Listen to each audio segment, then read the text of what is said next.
Good morning, everybody. Now let's talk about why God would have never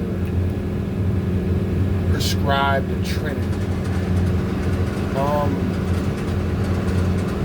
Religion is not just for educated people. It's for very simple people.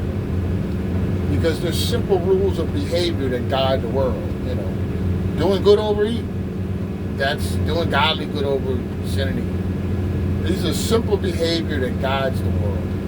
And for God to prescribe a Trinity where man couldn't figure out how Jesus is God, if Jesus is God, and have to come up with all these different theories of how he's God that cause them to fight and sin against each other. Well, the sin and fighting isn't of God. You know, and everybody will tell you their view is right. You know, the person that believes that Jesus isn't God is going to go to the Bible and try to make himself right.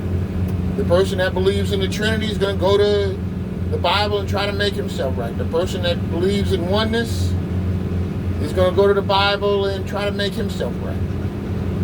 So everybody's going to do it. So this whole is Jesus God thing, you got to remember, the Gospels and epistles were written by men years later. And I mean, obviously they loved Jesus and they admired Jesus. And I believe due to the culture at the time, they deified Jesus. You know, Revelations, and I know everybody says, well, Revelations, Jesus said he's the first and the last. That makes him God. Yeah, but Jesus also said in Revelations, I died and now I live forever. So when did God die? God died? So that can be argued. So the Bible can be argued either way. And that was the problem. And that led to a lot of sin, fighting, bloodshed, and wickedness. And that's why the Quran came. A large reason was to clear up, is Jesus God or not? Because once followers of Jesus were murdering each other and fighting and divided, the whole purpose of Jesus' teachings was kind of thrown out the window. So instead of a unified church, you got a bunch of different factions trying to fight and kill each other.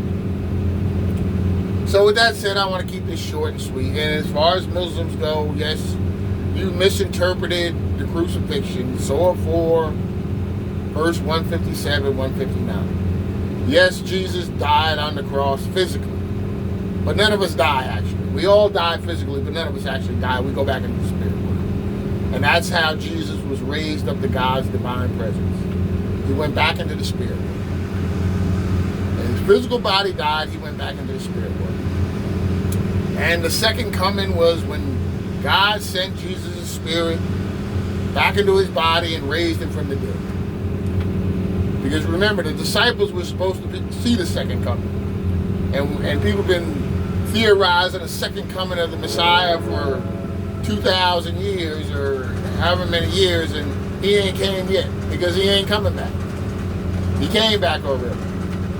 But he left a role model of behavior. That's what he left.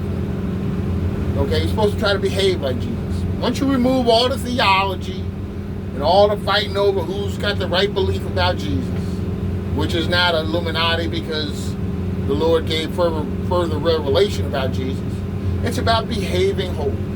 It's about trying to do godly good, godly humanitarian good over sin and evil. Once you get through all the nonsense, it's really that simple.